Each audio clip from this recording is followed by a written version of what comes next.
Para llevar el mando de la reconstrucción del sistema sanitario iraquí, el Pentágono eligió un experto en la gestión sanitaria de Michigan, James Heifman. Fui a Irak como principal asesor de sanidad. Aconsejaba al embajador Bremer sobre asuntos referentes a los servicios sanitarios. Heifman no tenía demasiada experiencia en sanidad internacional, pero sin duda era un eminente defensor de Bush. Heifman fue nombrado asesor por motivos políticos porque tenía la plena confianza de los máximos líderes del Pentágono relacionados con la reconstrucción de Irak. Puede que reuniera los requisitos políticos idóneos, pero no los técnicos. Heifman es un hombre profundamente creyente, muy religioso, y con un perfil similar al de muchas de las personas que formaban parte de los niveles más altos de la administración. Da la casualidad de que soy republicano. Y da la casualidad de que soy fiel defensor del presidente George W. Bush y de su política. En alguna ocasión he sido consultor de Bush durante el periodo de transición entre mandatos. En mi opinión, estas son muy buenas credenciales. Y bueno, precisamente ese soy yo. Había mucha gente con mucha más experiencia en gestión de la sanidad internacional especializada en situaciones posbélicas. Usted no ha tenido mucha experiencia en ese campo, ¿verdad? Mi labor no estaba relacionada con situaciones de posguerra. Pero no veo qué importancia tiene que se trate de una situación de posguerra, que se trate de una situación anterior a una guerra, o que se trate de gestionar el sistema de sanidad de Michigan. En mi opinión, lo único que hay que tener es la capacidad y la habilidad de resolver problemas. Soy trabajador social por formación práctica y resulta que sé mucho de sanidad.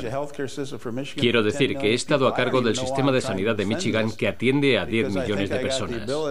Y pienso que el presidente y las personas que me entrevistaron en el Pentágono y en el Departamento de Estado están totalmente convencidos de mi capacidad y habilidad. Hay algunos críticos que afirman que hay personas a las cuales se les han ofrecido cargos de mucha importancia, no por ser los más cualificados, sino por sus vinculaciones políticas. Yo pienso que tuvo mucho que ver con el deseo por parte de los Estados Unidos de demostrar quién tenía el control. Y creo que era una forma de premiar a las personas políticamente fieles.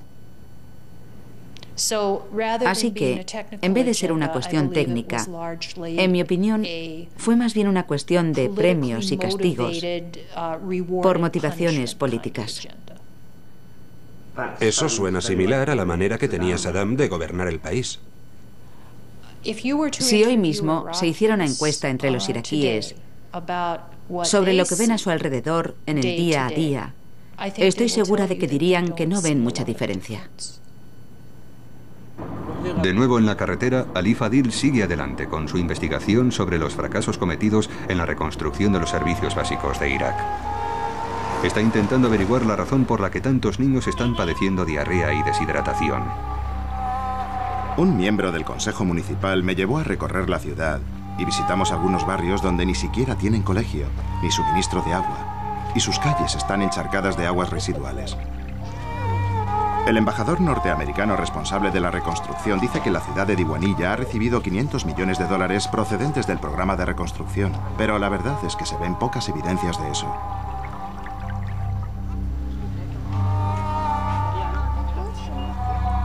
Nadie nos hace caso ni escucha nuestras peticiones. Aunque ahora estamos en invierno, si usted entra en nuestras casas, puede ver que las habitaciones están llenas de mosquitos, por no decir el olor apestoso que tenemos que aguantar. Me contaron que una empresa norteamericana recibió $3 millones para reconstruir la planta depuradora de aguas residuales de Diwaniyah. Sin embargo, la planta depuradora aún no funciona porque no se ha reparado el tendido eléctrico. Así que las aguas residuales van al río sin tratamiento alguno y contaminan el agua potable que va río abajo. Los Estados Unidos dicen haber invertido miles de millones de dólares en los servicios básicos de Irak. Sin embargo, según los últimos datos proporcionados por ellos mismos, Irak está peor de lo que estaba antes de la guerra.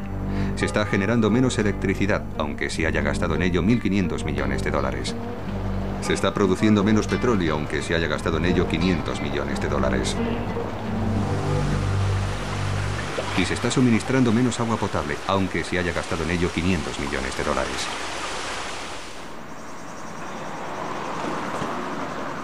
En el hospital, un padre desesperado teme que su hija pueda padecer meningitis. Y dada la desesperada situación de Diwanilla, es habitual que los padres reaccionen enfadándose con los médicos. Quiero que mi hija esté en un hospital como es debido, no en un hospital donde su salud pueda empeorar. No les culpo a ustedes. Sé que nosotros somos todos de la misma clase. Culpo a todas esas personas que tienen cargos importantes, los que controlan todos esos millones y millones de dólares y también el petróleo. No han venido para salvarnos de Saddam, vinieron para hacerse con el petróleo. Y ahora se han hecho con nuestro petróleo y nosotros no hemos recibido nada a cambio. Si quienes tienen que dirigir el país están robando todo el dinero, ¿qué es lo que podemos hacer? Al menos he podido comunicarles a los padres que su hija no padece meningitis. El diagnóstico es que sufre una complicación sobrevenida a la fiebre y la deshidratación, seguramente a causa de una higiene inadecuada. El dinero que tenía que haber servido para ayudar a esa gente fue puesto en manos de la coalición por las Naciones Unidas. Pero los auditores oficiales aún no han podido averiguar a dónde ha ido a parar. Ahora, una inspección general especial puesta en marcha para investigar la gestión de la reconstrucción de Irak ha conducido a algunas detenciones. Pero los inspectores no dejan de trabajar para averiguar toda la verdad sobre la autoridad provisional de la coalición y el Fondo para el Desarrollo de Irak. En muchos casos los controles internos eran absolutamente inadecuados. Nos hemos encontrado con el hecho de que muchos contratos han desaparecido y que los responsables han tenido cargos de corta duración y se han marchado dejando la responsabilidad en manos de otra persona. Así que la verdad es que es bastante complicado intentar asegurarnos de que cuadren las cuentas de todo ese dinero. El clima que se respiraba en Irak prácticamente incitaba a la explotación. La empresa que más se benefició de estos fondos iraquíes fue la compañía estadounidense Halliburton, dirigida en aquella época por el vicepresidente Dick Cheney. La compañía recibió la cantidad de 1.600 millones de dólares, dinero del fondo para ayudar a restablecer el suministro de petróleo del país. Los auditores dicen que no está justificado el cobro de 177 millones de dólares. Aunque Halliburton sigue negándolo, hace poco ha llegado a un acuerdo con el gobierno norteamericano para devolver 9 millones de dólares. Pero mientras que algunas compañías simplemente han podido cobrar de más, otras llegaron bastante más lejos. Scott Caster y Mike Battles, antiguo candidato republicano, estuvieron a punto de apropiarse de fondos iraquíes por valor de millones de dólares. Uno de los hombres que trabajó con ellos hasta que se dio cuenta de las intenciones que tenían fue Bob Isaacson. El historial profesional de cada uno de ellos era impecable. Habían sido oficiales del ejército, de la CIA. Incluso uno de ellos se había presentado como candidato al Congreso de los Estados Unidos. Habían sido recomendados por altos cargos del gobierno. Actualmente el abogado Alan Grayson trabaja al lado de Bob Isaacson para recuperar dinero de Caster Battles. Recurren a una ley estadounidense que permitiría a Bob Isaacson reclamar una parte de ese dinero. Esos individuos llegaron a Irak de una manera muy discreta. No tenían empleados, no tenían equipos, ni siquiera tenían instalaciones. De hecho, carecían de toda cualificación y no tenían dinero. Ellos no tenían dinero. Según lo que me han comentado, Scott Caster ni siquiera tenía los 15 o 20 dólares que necesitaba para pagar las tasas de inmigración y poder salir del aeropuerto de Jordania.